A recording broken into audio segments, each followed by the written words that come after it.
الحمدللہ الحمدللہ نحمده ونستعینه ونستغفره ونؤمن به ونتوکل علیہ ونعوذ باللہ من شرور انفسنا ومن سیئات اعمالنا من يهده الله فلا مضل له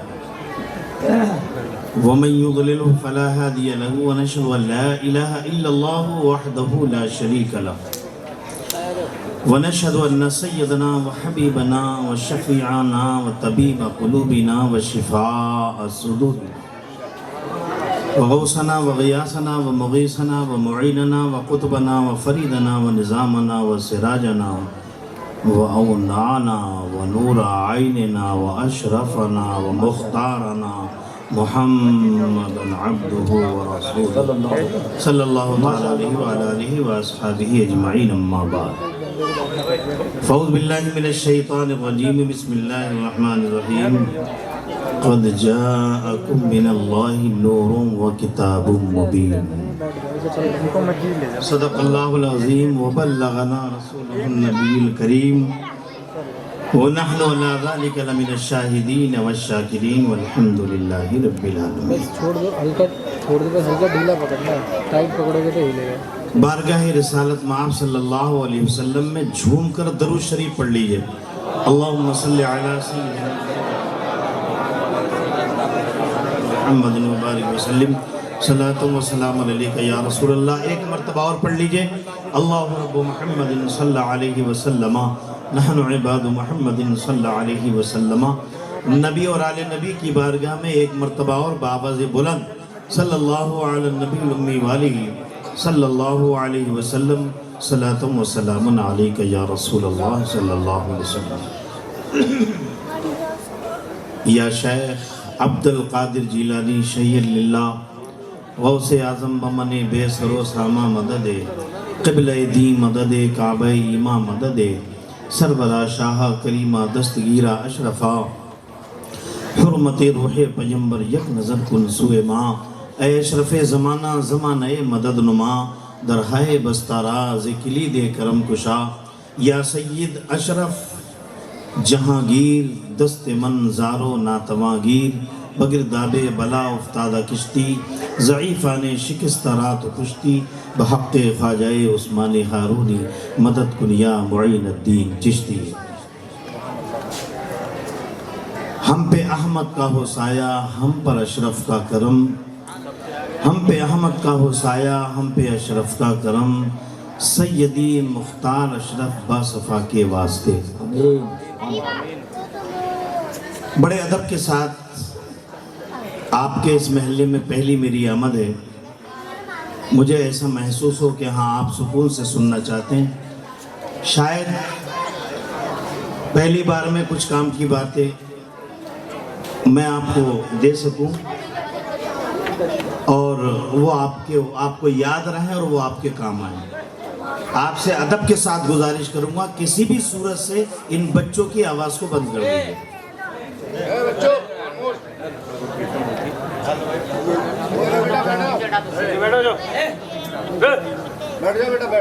نور کا مہینہ ہے، یہ نوری جلسہ ہے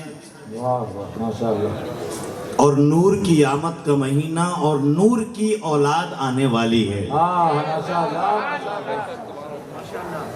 گھر سے چلا تھا تو کچھ اور دماغ میں تھا، یہاں آنے کے کبھی کبھی پریزنٹ کے جو حالات ہوتے ہیں وہ ذہن کو جو ہے بدل دیتے ہیں.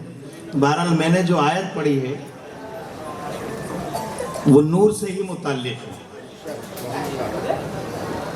میں سو جاؤں یا مصطفیٰ کہتے کہتے، کھلے آنکھ صلی اللہ کہتے کہتے، میں سوؤں تو مجھ کو خواب میں کعبہ دکھائی دے. میں سوؤں خواب میں تو مجھ کو کعبہ دکھائی دے، آنکھیں کھلیں تو گنبد خضرا دکھائی دے. آنکھیں کھلیں تو گنبد خضرا دکھائی دے. میں سوؤں تو مجھ کو خواب میں کعبہ دکھائی دے، آنکھیں کھلیں تو گنبد خضرا دکھائی دے. اور مجدد میعت ماضیہ اعلیٰ حضرت عظیم البرکت امام عشق و محبت فاضل بریلوی علیہ رحمت و رضوان فرماتے ہیں تیری نسل پاک میں ہے بچہ بچہ نور کا، تیری نسل پاک میں ہے بچہ بچہ نور کا، تو ہے عین نور تیرا سب گھرانہ نور کا۔ حضور شیخ الاسلام والمسلمین مجدد مئت حاضرہ حضرت علامہ سید محمد مدنی اشرفی الجیلانی مد ظلہ النورانی اپنے نانا جان کی بارگاہ میں کس طرح سے عرض گزار ہیں، فرماتے ہیں بڑے لطیف ہیں،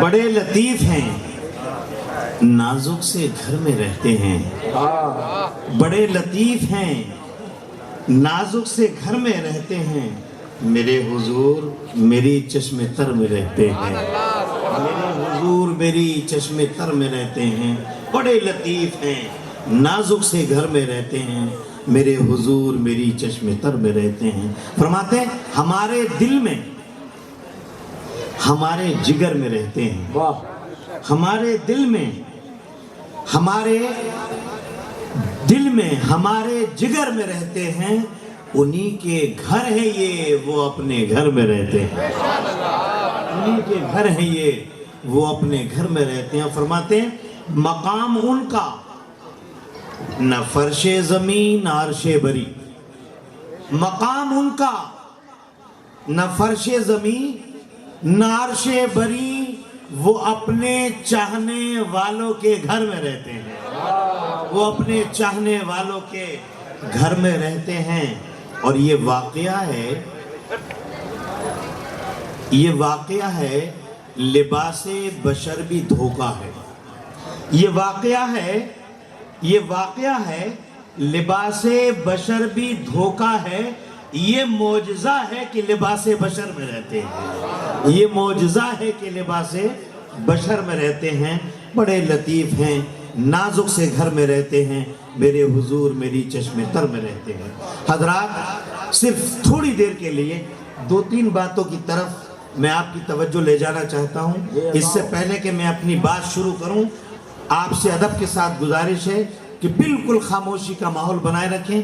اچھی گفتگو، اچھی سماعت وہ ہوتی ہے کہ بولنے والا مختصر انداز میں بولے اور سننے والا سمجھ لے اور اس پہ عمل کر لے۔ اللہ ہم سب کو توفیق عطا فرمائے۔ درود پاک پڑھ لیجئے ایک مرتبہ، صلی اللہ علی النبی امی والہ صلی اللہ علیہ وسلم، صلاۃ و سلام علیک یا رسول اللہ۔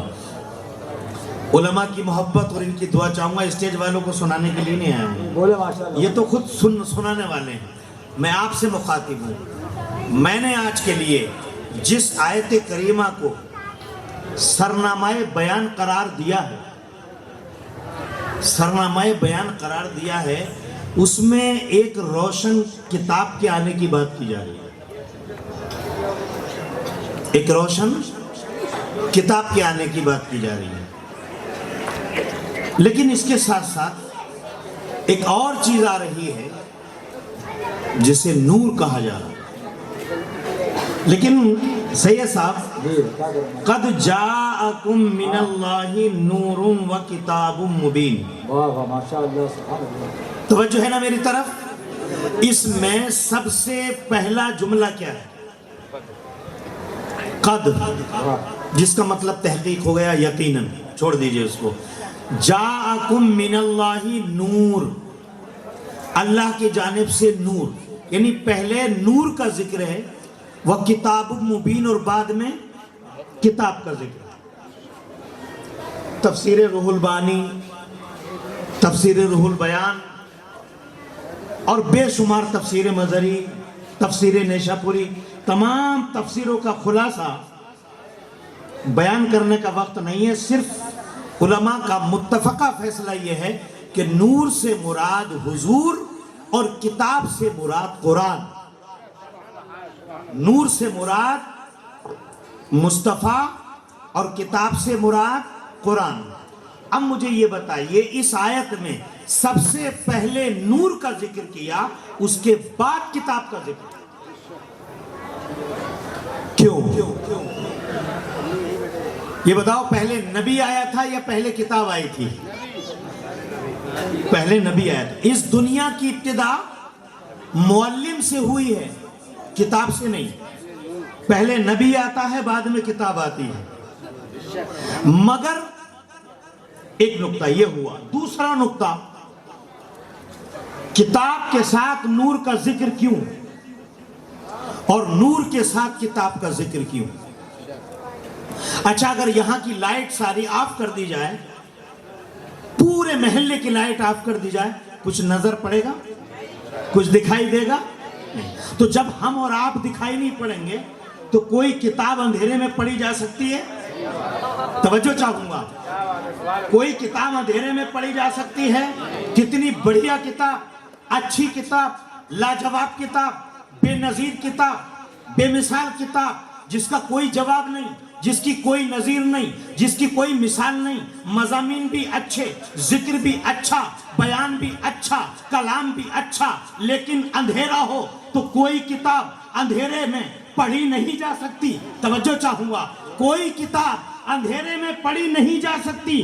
تو جب دنیا کی کتاب دنیا کے اندھیرے میں نہیں پڑھی جا سکتی, دنیا کی کتاب کو پڑھنے کے لیے دنیا کا اجالا ضروری ہے, تو خدا کی کتاب, خدا کا کلام, خدا کا قرآن, تو جب دنیا کی کتاب کو پڑھنے کے لیے ہمارے آپ کے بنائے ہوئے روشنی کی ضرورت ہے, تو خدا کی کتاب کو پڑھنے کے لیے اس دنیا کی روشنی کافی نہیں ہے, یہ نور محمد ہی چاہیے, محمد الرسول اللہ کا نور. نعرہ تکبیر, نعرہ رسالت, آمد سرکار, عظمت مصطفیٰ کانفرنس, علماء اہل سنت. کوئی کتاب اندھیرے میں نہیں پڑھی جاتی, ہر کتاب کو پڑھنے کے لیے روشنی شرط ہے. اور نور, اس کی تشریح کرنے کا میرے پاس وقت نہیں ہے. اس پر الحمدللہ بینگلور کی توکل مستان رحمت اللہ علیہ کی بارگاہ کی 2.5 گھنٹے کی تقریر صرف نور کے اوپر ہے, مگر میں اس میں سے منتخب الفاظ کے لباس میں آپ کو کچھ دینا چاہتا ہوں.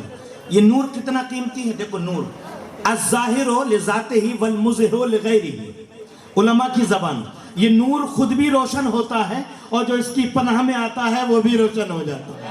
آپ آج نور والے کے جلسے میں بیٹھے ہیں اور نور کی اولاد سے ملنے والے ہیں, تو جو ان سے ٹچ ہو جاتا ہے وہ بھی بے مثال ہوتا ہے. دنیا کے اندر بے شمار کتابیں ہیں, قرآن کا جواب نہیں ہے. دنیا کے اندر بے شمار اولادیں ہیں, مصطفیٰ کی اولاد کا جواب نہیں. دنیا کے پاس بیٹیاں ہیں مگر خاتون جنت کا جواب نہیں.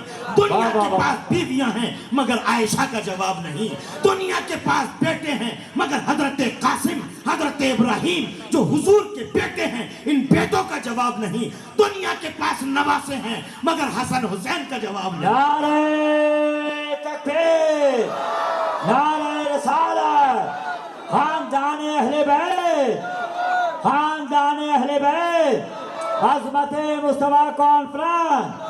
اور سنو, حضور کا جواب نبیوں میں نہیں ہے, حضور کا جواب نبیوں میں نہیں, قرآن کا جواب کتابوں میں نہیں. حضور کے اونٹ کی طرح کسی کا اونٹ نہیں ہے, حضور کے گھوڑے کی طرح کسی کا گھوڑا نہیں ہے, حضور کے سواری کی طرح کسی کی سواری نہیں ہے, حضور کے صدیق کی طرح کسی کا صدیق نہیں ہے, حضور کے عثمان کی طرح کسی کا عثمان نہیں ہے, حضور کے عمر کی طرح کسی کا عمر نہیں ہے, حضور کے علی کی طرح کسی کا علی نہیں ہے, حضور کے ولی کی طرح کسی کا ولی نہیں ہے, حضور کے داتا کی طرح کسی کا داتا نہیں ہے, حضور کے خواجہ کی طرح کسی کا خواجہ نہیں ہے, حضور کے غوث کی طرح کسی کا غوث نہیں ہے, حضور کے بیٹے کی طرح کسی کا بیٹا نہیں ہے, تو حضور کی آمد کی طرح کسی کی آمد نہیں ہے, حضور کی میلاد کی طرح کسی کی میلاد نہیں.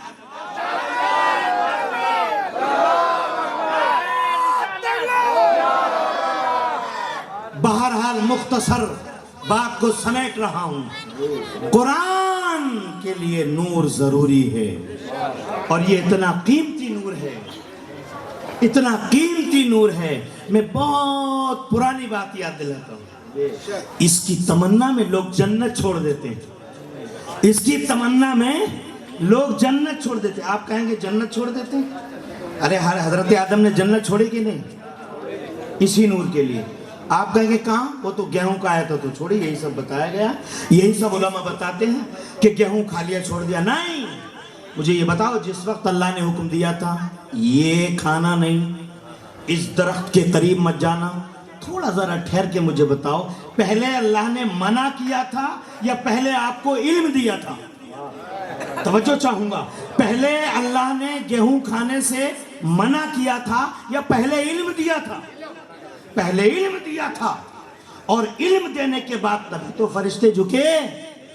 یہ علماء جو بیٹھے ہیں عظیم ہیں، یہ قبرستان سے گزر جائیں تو 40 دن سے قبرستان کے مردوں کی قبروں سے عذاب کو اٹھا لیا جائے۔ یہ وہ علماء ہیں۔